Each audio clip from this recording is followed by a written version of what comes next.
Hello and welcome to another episode of the Top Dogs podcast here on the Field of 68 Media Network, coming to you after a UConn 86-84 win over BYU in the Boston Garden. I will always call it the Boston Garden. Silas Demary had 21 points, 7 assists, 5 boards, made 2 huge shots down the stretch. Terrace Reed, 21 and 8. Alex Caravan had 21, made 4 threes. And overall, a good win, a win that was really impressive at times, and a win that probably will give plenty of ammo for the staff in the film room, which we will talk about here in a second. And look, I'm not going to let this thing run too long here. You're going to hear from myself, from Jeff Goodman, and from Justin Jackson, as well as Dan Hurley from our segment discussing this game, this win on After Dark tonight. But man, a lot of shit happened in this game that we kind of need to dive into here, and a lot of it is going to be fun to kind of break down and think through and talk through here. So, first and foremost, man, I think it was a tale of two games, right? UConn was just absolutely dominant for the first 25 minutes of it. The offense flowed well. The ball moved. Terrace got his seals. AK and Solo got wide open threes. Silas was able to take advantage of some matchups and get into the paint. I thought the defense was really impressive as well. You know, BYU came out and they threw a bunch of different defensive looks, right? They tried that 1-2-1-1 press with AJ DeBonce at the top. In the first half, it didn't really work, partially because they weren't really scoring. You couldn't really get into the press. They tried a switching man-to-man where they switched everything 1 through 4 that had moments where it was effective and also moments where it was pretty clear that BYU this is not like their typical defense, and they were a little bit confused by some of the interchanges and some of the misdirection stuff that UConn was running. They played a 2-3 zone that was really not all that effective. Once UConn kind of figured it out, it threw them off kilter there for a little bit. They went to it after UConn jumped out to a 29-14 lead, middle of the first half. But I thought it was a really, really impressive offensive performance early on in this game where they were kind of able to figure out different things that BYU was doing, and it did not really stop them. They got up by 20. It was 59-39 with 14 minutes and 55 seconds left in the game, and UConn just took their foot off the gas. They started playing, it felt like, to try to take 28 seconds off of the clock instead of trying to score on every possession.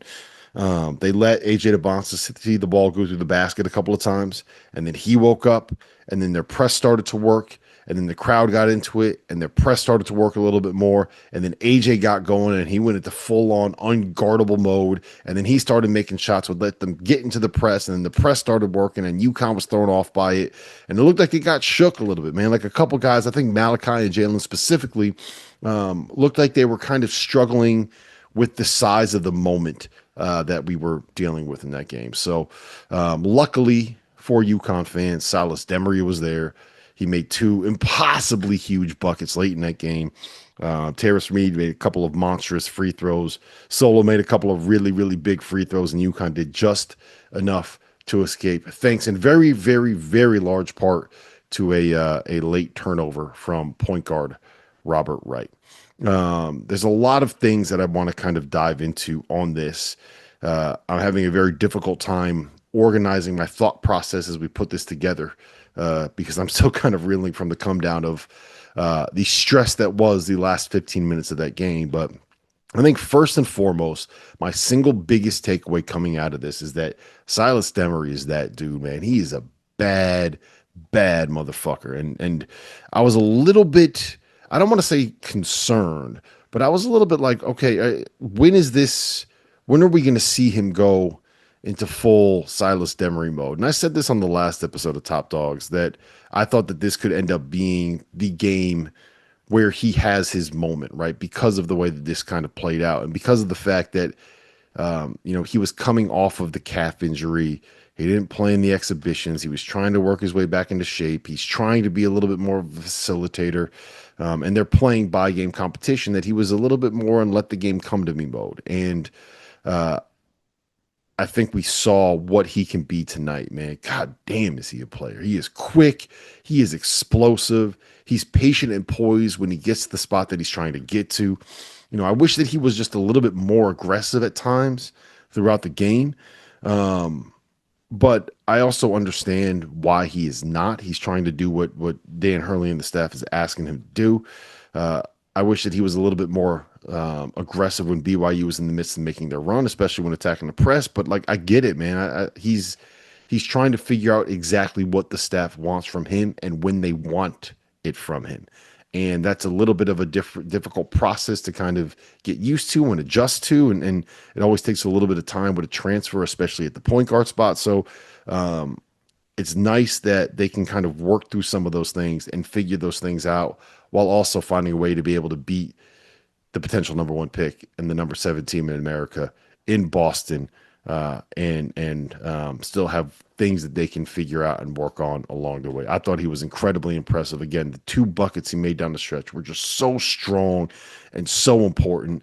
And I'm very, very much in on Silas Demary as a stud, man. I knew he was good, and it was great to see him come out here and just show everybody else just exactly what he is as a player. Same thing with Terrace Reed, man. He is everything that I hoped he'd be this year. One of the best bigs in America when he plays kind of within himself and within the offense, right? He is so good at sealing off, at getting an angle, and at finishing when he is able to just kind of grab the ball, make a quick move, and go finish through somebody and finish through the defense. And I think that Dan Hurley is so good, and Luke Murray and the staff at their game plans at manipulating defenses with the stuff that they run to be able to allow Terrace to get those seals and get those angles and get those opportunities to finish through people and finish through defenses, and do what he does best. When he is asked to kind of, square up from the mid post or back somebody down from 12 feet and take two, three, four, five dribbles to try to go make a move, that's not the best option for him. That's not putting him in the best position that you can for him to succeed. But I think there were only like two or three of those situations that arose tonight. And look, you got to give him credit, man. He is tough as hell too. He played at what did they say, 80% tonight.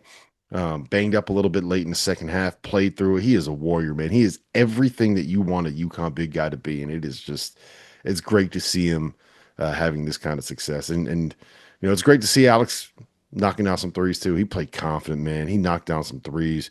He is.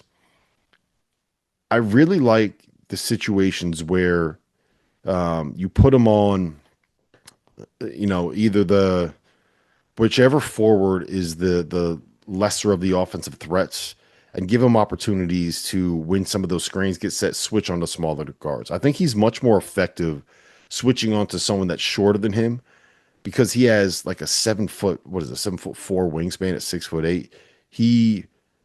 His feet are quick enough to be able to stay in front of a guard when he can create the space by playing off of him because he has that wingspan. He can contest. He can kind of keep smaller guards in front of him using his length. I think he's more effective when he switches in those opportunities, in those situations, as opposed to when he's forced to guard somebody that is bigger and a little bit more physical and a little stronger than him. Because I don't think that he is as physical at being able to, kind of take a shoulder to the chest. The play that I'm thinking of is the drive that Richie Saunders made right, where late in the second half, he got to his right hand. Alex kind of cut him off. Richie came to a jump stop, threw a pump fake, and then used a shoulder to kind of knock AK off balance and out of position. And then Richie was able to get a layup out of it. So I think that's a little bit where Alex struggles, but there's opportunities that you can use to kind of turn him into a really, really effective defensive piece. I thought he made some massive threes tonight, man. And he's so good at just finding a way to get lost in the system that UConn runs. I said it before, and I'll say it again.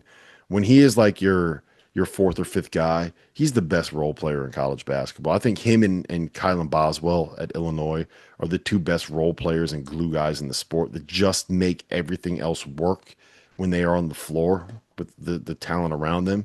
And he is so good. You win with guys like Alex Kierman, obviously. You win with guys like him playing the role that he does. And it's great to see him doing that. Solo ball is going to be fine. Keep giving him all those open looks. I know he's like 8 for 26 on the season. Keep giving him those open looks. I got a feeling the same way that I kind of felt like Silas was going to have a huge game against BYU. I got a feeling we're going to see solo reel off like 4 or 5 in a row at some point in this game on Wednesday night against Arizona. It just he's due, man. He's getting these open looks and they'll start going down. But for me, outside of the win, the headline for me tonight was Jaden Ross. No doubt about it, man. His confidence right now is off the charts, and I feel like he's a confidence player. I've said this before. When he's wide open for three and he fires the ball like 8 feet over the rim, to me that's a confidence thing. He's not comfortable. He's not ready. He's not feeling like he belongs. Um, and today he just shot the threes with confidence, even the ones that he missed. Like he shot them with confidence. He let them go. He was backpedaling. He thought they were good. He had a drive for a dunk. He had another drive for a layup. He came off of a curl and threw a really nice pass to Alex Reba for a lay-in. I know he fouled out, and we'll talk about this here in a little bit, but I thought he played about as well as you can defensively against AJ DeBon. So like AJ, when he is at his best, is literally unguardable. And we'll talk about that in a second. But I thought that Jaden played about as well as you can against him defensively. If we get that Jaden Ross for 15 to 20 minutes a night, when Braylon Mullins comes back and Stewie finds a way to get going, whoo, buddy, man, watch out. He's everything that you want from a 3-and-D wing with his size, athleticism, and the way that he's shooting right now. But let's talk about that defense a little bit because UConn gave up 52 points in the second half. They gave up 45 points in the last 15 minutes. And please, like, jump in the comments. Let me know if you think that this is a crazy take. But I think that had significantly more to do with two things, right? One of them is that AJ DeBonsa is just different, man. Like he is just a different dude. When he gets it going like that, he is quite literally unguardable for anybody in college basketball. There's things that he does that you cannot stop. I thought UConn played really, really good defense one-on-one against him in those situations. He just made ridiculous and tough shots because that's what he does. That's why he's great. He turns what are bad shots into good shots for him because you cannot stop him when he wants to get to his spots and he wants to make those shots. So I'm not too worried about the fouls in those situations. Like fouling is an issue for UConn. I'm not that worried about those ones because that's what AJ does, right? He's so big and so strong and covers so much ground and is so good at getting to his spots and stays on balance and gets you in the air and draws fouls. That is what he does. That is who he is as a player. You might not like it, but it's well within the rules and it's what he does. And there's nobody else in college basketball, as good as him at doing it. So I think it's more impressive that UConn was able to get him rattled enough in the first half of that game, playing in the Garden, playing in front of so many people, going on a run. He was trying to score 15 points of possession. He was trying to do everything on every single possession. And then once he kind of settled in and let the game come to him, he looked like himself. But getting him rattled is probably why UConn won that game early. And so you got to give him credit for being able to do that. I don't think that this group overall is the same level defensively as the last two title teams, but they're good enough, in my opinion. And I think that what we saw today had more to do with BYU than it did with what UConn is defensively. And that leads me to the second point I have is, right, I think the blame for some of the struggles that UConn had defensively lies with their offense and lies with the way that they played on that end of the floor. I don't think they dealt with the press in the second half well at all. I think that there were 3 possessions where they attacked that really aggressive trapping press to try to score. One of them early on was a turnover. Then Jalen Stewart was able to get the ball to Terrace Reed for a dunk. And then, I think it was the very next possession, they pretty much did the same thing, but Jalen Stewart fired a ball 98 miles an hour over the head of Terrace Reed. And it looked like that kind of took them out of, we're going to attack this press to try to score mode. And it turned them into, we're going to attack this press to get over half court and then get into our elaborate offense with 18 seconds left on the shot clock. They didn't have enough time to really run what they wanted. The switch everything defense kind of threw them off a little bit. And then they get into these high ball screens with 5 seconds left on the shot clock. And it's like, all right, what do we do now? Okay, go get a bad shot. Yeah, that's what we're going to get. So I thought that that's where BYU's press was really effective. It rattled UConn. It got them out of a rhythm. It got them out of attack to score mode. and it got them into time-wasting mode. And once they got into time-wasting mode, they were really ineffective, and everything just kind of snowballed, right? Then AJ hit a couple shots, and the crowd got into it. Then the press was going, and once the crowd was into it, the press got a little bit more effective, and UConn got a little bit more shook, and the points are coming off, and you're seeing the deficit go down, and AJ's still making these ridiculous shots, and you're kind of like in the back of your head as a UConn player thinking, oh, shit, are we going to blow this? Oh shit! Like, is it what's gonna? Are we gonna lose this game? How are we gonna lose this game? So, you know, they started to drain the clock too early. I think that's what it was, and we saw this a little bit. They didn't step on the throats of Columbia the way that they should, or New Haven the way that they should, and you know that's why we've seen clips of Dan against Michigan State and UMass Lowell kind of losing his shit on these rosters in these blowout games, you know, and you got to be able to end those games. Instead of just getting up big and coasting it to the end, you got to be able to get up big and put them out of their misery. That's what the 23-24 team did better than anyone I've seen, and that's what this team needs to be able to start doing moving forward. But honestly, like, look, I think that this is something of a best case scenario for this group in this moment, right? You get the win. You get the confidence that comes from that and from playing well. You got Silas going. You got Jaden going. You showed everybody what your ceiling is. And you have enough that you could put on in the film room that will allow this group to be coached and allow this coaching staff to fix the problems that this team has. They exposed some of their warts tonight as well. And those can get fixed starting this early in the season. So I think that this is about the way that you could have wanted to play. Maybe not that much stress and getting that close late in the game, but this was this wasn't a bad way for this to kind of go out by any means. I was incredibly high on this group coming into the season. I was a little nervous after the way the bye games played out, but I'm in, man. I'm all the way in. I think that they got a chance to win it all again. You know, I think Hurley and his staff fucking did it again. I can't wait for Wednesday against Arizona at Gamble. I wish I was there. I got FOMO so bad, man. Yeah, it's going to be an awesome season. I can't wait to see this thing play out. This is going to be a really, really fun team. Quick note from my sponsors, and then we'll get into tonight's After Dark segment on UConn. As you know by now, we have teamed up with BetMGM again this season. We'll be using BetMGM lines to make all of our picks, and we will have special offers for Field of 68 fans, including same-game parlays, best-in-class live betting, and daily odds boost. If you haven't signed up for BetMGM yet, use bonus code FIELD to get up to a $1,500 first bet offer on your first wager with BetMGM. Here's how it works. You download the BetMGM app. You sign up using bonus code FIELD. You deposit at least $10 and place your first wager on any game, and you receive up to $1,500 in bonus bets if your bet loses. Just make sure you use that bonus code FIELD when you sign up. Make this college basketball season one for the history books. Make it legendary. And don't forget, if you haven't signed up for BetMGM yet, use bonus code FIELD and get your $1,500 first bet offer today. There is no sport in America that is more difficult to follow than college basketball. It can be overwhelming.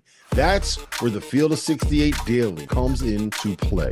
The Daily is your go-to source for injury updates, recruiting news, and transfer portal additions that actually matter. For just $50 a year, get access to the same information that your favorite team's coaching staff is subscribed for. Quality content can be hard to find in the college basketball space. The Daily is here to help you with that. All right, here with, what are you going to stare me down? Dan Hurley. After a big win, trying to end the Cold War. This guy's brutal. This guy is brutal. Not always fair, right? Goes too far. Goes way too far. We've known each other. And he knows he could rankle the UConn fans, and he knows that will play. So, okay, here we go. I'm just here as a Southerner from Charleston trying to make peace. I'm a good guy. Yeah, you've changed a lot. I have.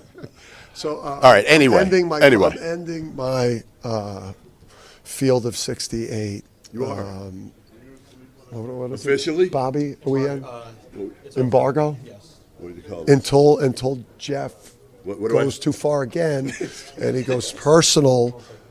You were great with the officials tonight. You were great. Well, I mean, yeah, I mean, I like the team. I like the team. When I like the team, I'm a little bit more. Yeah, I was on Gentler? You're a little gentler? on Tony. I mean, but me and Tony, we, All right, we're let's in get to a the lot of game. wars Can we together. get to the game here? Yes, All right, so you're up 20. Yeah. You were only up 11 in the first half. I felt like maybe you went in the locker room thinking probably should have been up more. Should have been up 18. Should have been up 20. I think the foul trouble hurt us a lot. I mean, the wings. I mean, Jaden Ross was awesome tonight. 12 minutes. You see what the guy's capable of with the threes and the athleticism. And I thought he was guarding well. I thought Stewart was guarding well. And I think the foul trouble hurt. But again, they've got three guys on the perimeter that are as good as you're going to face. And then, they put the shooting around those guys. And, obviously it's a game you feel like you should walk away win by 15, win by 18. But I think that had a lot to do with just, BYU, Jay's level as a coach and then their fight. What'd you learn? This is your first real test, and you got another one on Wednesday in stores at Campo against Arizona. What'd you learn? What was like the biggest thing that you took away from this that you feel really good about? Well, I felt really good about getting to the game to where it was, where you go into halftime thinking you should be up 16 or 18, and you get yourself to, a chance to blow the game open with 15 minutes to go. So to be able to get that game to that point was something that we did in 23, we did in 24, but we did not do in 25, right? We were maybe You have a really good point guard now. we got a really good point guard, and I think Malachi wasn't great tonight, but he's another guy, and obviously when we get in foul trouble like we were in today, getting Braylon Mullen back is going to make a huge difference for this team because he's an explosive guy and he could guard. I'm gonna be there Wednesday in stores. So we can continue to. I mean, what's on the docket? Well, Like you got a good lunch spot? You get So if you like the Mexican, you got Sayulita. okay. You get a nice margarita there. That's in Glastonbury. That's my town. If you're looking for a breakfast or a brunch, game day lunch, Dog Lane Cafe in downtown Stores is a nice spot too. Look at this. Yeah, so those would be You gonna join me for any of this? probably not. We still have a long way to go. It's always got to be about Jeff Goodman. It's always the centerpiece. He's the main character in every story that he's ever been in. In all seriousness, I feel like this is a tale of two games, Justin. We saw UConn jump out to a 20-point lead where they at times looked unguardable against a team that is a top 10 team in the country. And then in the last 15 minutes, like there was a level of hesitation there. Like I felt like they threw it into the neutral and they said, we're going to try to kill off this clock. And they started doing that too early because they forgot they got a guy at the other end of the floor that isn't going to miss any more shots for probably the rest of his career at this point in AJ DeBonsa. What'd you make of UConn's performance? Yeah, I mean, I think just like on the flip side, how we talk about BYU missing guys, UConn's best player, Solo Ball, was, I won't say non-existent, but was basically not a part of the game much at all, whether foul trouble, just missing shots. So when I see the way that they played to build that lead, that's a scary team to deal with. You add Solo Ball hitting 2 or 3 more threes on top of what they already had going. For me, the biggest takeaway is how good, in my mind, Silas is at the point guard position. Yes. The way that he's able to steady that team, the way he's able to attack, make plays, get 2 feet in the paint really whenever he wants to, and then defensively really cause havoc on whoever it is bringing the ball up. I think having him at the head with everybody else, especially with Mullins coming back and then hopefully Solo Ball kind of getting going and Big Reed on the inside, it's going to be a tough team to go against going forward. Yeah, Silas, he was brought in to be Tristan Newton's kind of role, but he is a different play. He's got a level of burst, Jeff, where he can get by you and get to the rim, whereas Tristan Newton was kind of like he's going to get into the paint, he's going to throw some pump fakes, he's going to try to get you off balance. Silas just straight up, boom, he's gone. Yeah, he's a difference maker. You can tell. And you said this when they got him, and I remember seeing him at Georgia last year for a game and saying, like, this dude's different. They just have so many weapons. That's the thing, and they don't have Mullins yet. And Hurley said Terrace Reed is 80% coming back from the hamstring injury. So I just feel like there are very few teams that can win even when their best players have off games.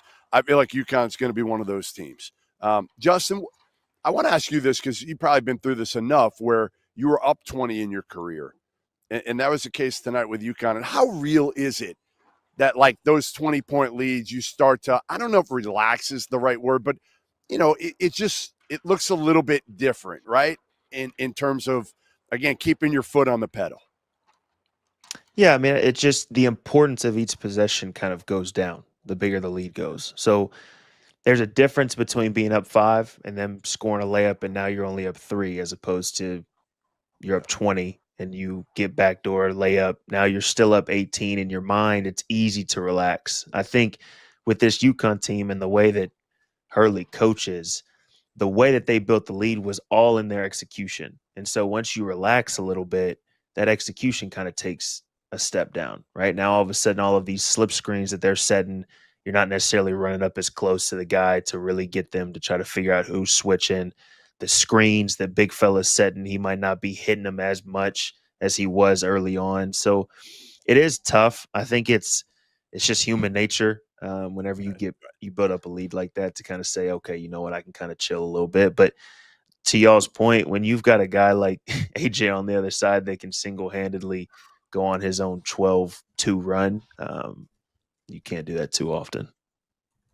Yeah, I'll say this about where UConn is right now. There's absolutely some things that they got to clean up defensively, and certainly I don't think that Solo Ball is anywhere near his best at this point. I think he's now shooting 8 for 26 from 3 on the season.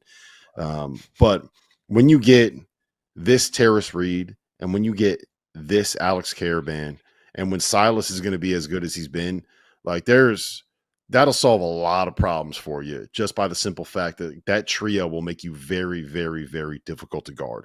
Once Braylon Mullins gets back, that'll change some things, because all of a sudden you have 2 shooters that you have to chase everyone on the floor. But I got a name for you here that I think is the guy that will give UConn a higher ceiling than I necessarily expected at the start of the year. And that's what they got from Jaden Ross. He is a guy that has, and I know what I'm saying here, but he has NBA level athleticism, and he has the potential to be a guy that can be a 3-and-D player at the next level because of what he can do defensively and the fact that in theory he can shoot. Now, we've never seen him actually consistently shoot in games, but all you hear about from practices are like, Jaden Ross is that guy, right? Jaden Ross is the pro. Jaden Ross is the 3-and-D guy. He's got the athleticism. He's got the ability to defend, and he makes shots in practice. And what I think happens is he got into games the first 2 years. He had no confidence, man. Like, Justin, you know how this is. When you see a ball go flying 8 feet over the rim because the dude is too jacked up, like, that's when you know he's out there. He's rushing. He's a little bit nervous. You can see it in body language. And that's what you saw from Jaden Ross too often. It started in the exhibitions. He was knocking down threes. He did it in the early bye games. He did it tonight. He came in first possession. I think he was in on offense. He knocked down a 3. Third possession he was in. He came off a ball screen. He threw a little lob up to Eric Reba, who finished the bucket at the rim. Finished with 10 points. I know he fouled out, but I thought he played well enough defensively. Like, you're going to commit fouls when you're playing against AJ DeBonsa. It's just going to happen. But if he can be the guy that he was tonight and give them 15 minutes of that on a consistent basis, that changes things for this UConn team. And I know it feels weird highlighting Jaden Ross as a bench guy that doesn't get a ton of minutes, but like, that's what they're missing. Yes, they need that guy in that role. He connects everything, Goodman. He makes all those other pieces work together. Again, I think they got a lot of pieces. I didn't coming into today, and I know, again, they blew a big lead and the game was in question at the end, but sometimes, again, when you just kind of look at a team in person, it's a little bit different. And when you look at this team in person and you look at all their pieces and they fit together, because that's what UConn does for the most part. Last year, the pieces didn't fit as well. But the pieces fit together. They've got depth. They've got size. They've got guys coming off the bench. Malachi Smith is going to be as good a backup point guard as there is in the country because he's experienced. He's played a lot of basketball. He's solid. He wasn't great tonight, but he didn't need to be. I just think, again, this UConn team, you look at them now and you're like, all right, they can win another one. They can absolutely win another one.